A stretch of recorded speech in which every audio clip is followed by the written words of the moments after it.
بسم اللہ الرحمن الرحیم نحمده ونصلی علی رسوله الکریم اما بعد اللهم طهر قلبی من النفاق وعملی من الریاء ولسانی من الكذب وعینی من الخیانة فإنك تعلم خائنة الأعین وما تخفی الصدور۔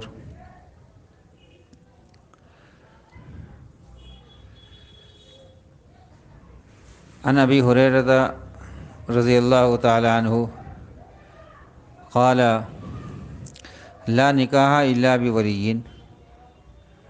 حضرت ابو موسیٰ اشعری فرماتے ہیں کہ رسول اللہ صلی اللہ علیہ وسلم نے فرمایا کہ ولی کے بدون نکاح نہیں۔ حدیث کا مقصد اور مدعا بظاہر یہ ہے کہ نکاح ولی ہی کے ذریعے ہونا چاہیے۔ عورت کے لیے یہ ٹھیک نہیں ہے کہ وہ خود اپنا نکاح کرے، یہ اس کے شرف اور مقام حیا کے بھی خلاف ہے اور اس سے خرابیاں پیدا ہونے کا زیادہ اندیشہ ہے۔ ہاں، جیسا کہ مندرجہ بالا حدیثوں سے معلوم ہو چکا، اپنے بارے میں اصل اختیار عورت ہی کا ہے۔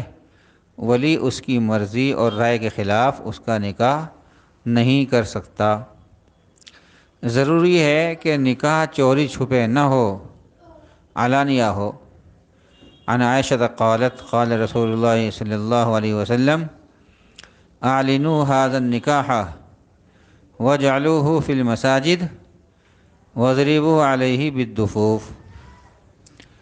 حضرت عائشہ صدیقہ رضی اللہ تعالیٰ عنہ سے روایت ہے کہ رسول اللہ صلی اللہ علیہ وسلم نے فرمایا، نکاح بالاعلان کیا کرو اور مسجد میں کیا کرو اور دف بجوایا کرو۔ رسول اللہ صلی اللہ علیہ وسلم کی اس ہدایت کا مقصد بظاہر یہی ہے کہ نکاح چوری چھپے نہ ہو، اس میں بڑے مفاسد کا خطرہ ہے، لہذا بالاعلان نکاح کیا جائے، اور اس کے لیے آسان اور بہتر یہ ہے کہ مسجد میں کیا جائے۔ مسجد کی برکت بھی حاصل ہوگی اور لوگوں کو جمع کرنے جوڑنے کی زحمت بھی نہ ہوگی۔ گواہوں شاہدوں کی شرط بھی آپ سے آپ پوری ہو جائے گی کہ سب لوگ گواہ رہیں گے۔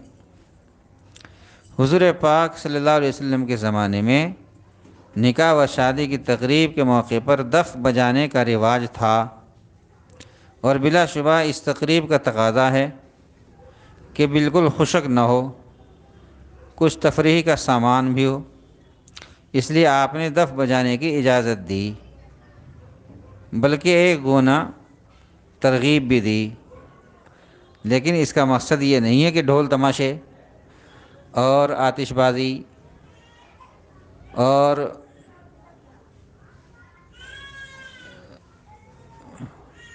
جیسے آج کل کا ماحول چل رہا ہے شادیوں میں گانے ڈی جے بجانے وغیرہ کا، یہ سب تو ناجائز اور حرام ہے، جو کہ اس میں ساز ہے، اور ہر وہ چیز جس میں ساز ہو، راگ ہو، گانے کی آواز ہو اور کانوں میں سننے میں آدمی جس سے جو ہے فرحت حاصل کرتا ہو، لہو و لعب کے قبیل سے ہو، ہر ایسی چیز اس ایسی چیز کا سننا اور دیکھنا اور اس میں شرکت کرنا ناجائز اور حرام ہے۔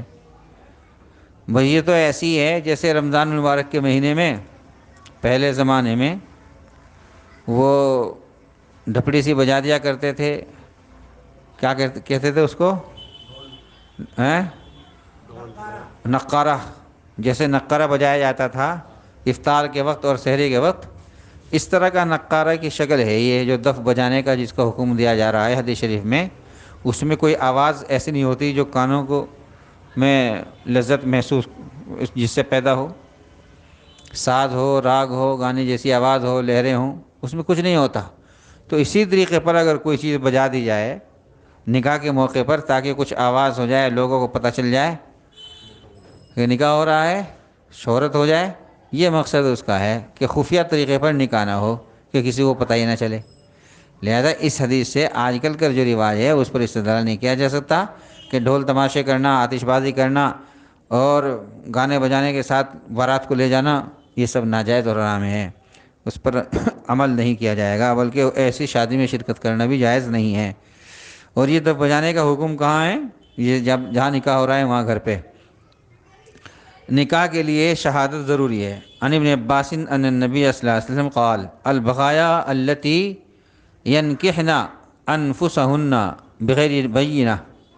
حضرت عبداللہ ابن عباس رضی اللہ تعالیٰ عنہ سے روایت ہے کہ رسول اللہ صلی اللہ علیہ وسلم نے فرمایا، جو عورتیں اپنا نکاح شاہد یعنی گواہ کے بغیر چوری چھپے کر لیں وہ حرام کار ہیں۔ اس حدیث کو امام ترمذی نے حضرت عبداللہ ابن عباس سے مرفوعاً بھی روایت کیا ہے، جس طرح کہ یہاں نقل کیا گیا ہے، اور موقوفاً بھی روایت کیا ہے، یعنی یہ کہ رسول اللہ صلی اللہ علیہ وسلم کا ارشاد نہیں بلکہ خود حضرت ابن عباس کا قول اور فتویٰ ہے، اور سند کے لحاظ سے اسی کو ترجیح دی ہے۔ لیکن اگر یہ حضرت ابن عباس کا قول بھی ہو تو ظاہر ہے کہ وہ حضور صلی اللہ علیہ وسلم سے سنے بغیر ایسی بات اپنی طرف سے نہیں کہہ سکتے، اس لیے فقہاء اور محدثین کے مسلمہ اصول پر یہ مرفوعی کے حکم میں ہے، یعنی حضوری کا قول ہے۔ اسی وجہ سے امت کے قریب تمام ائمہ مجتہدین اس پر متفق ہیں کہ گواہ اور شہادت نکاح کے شرائط میں سے ہے، یعنی اس کے بغیر نکاح نہیں ہوگا، جس کے بغیر نکاح منعقد ہی نہیں ہوگا۔ اللہ تبارک و تعالی ہم سب کو عمل کرنے کی توفیق نصیب فرمائے۔ سبحان اللہ۔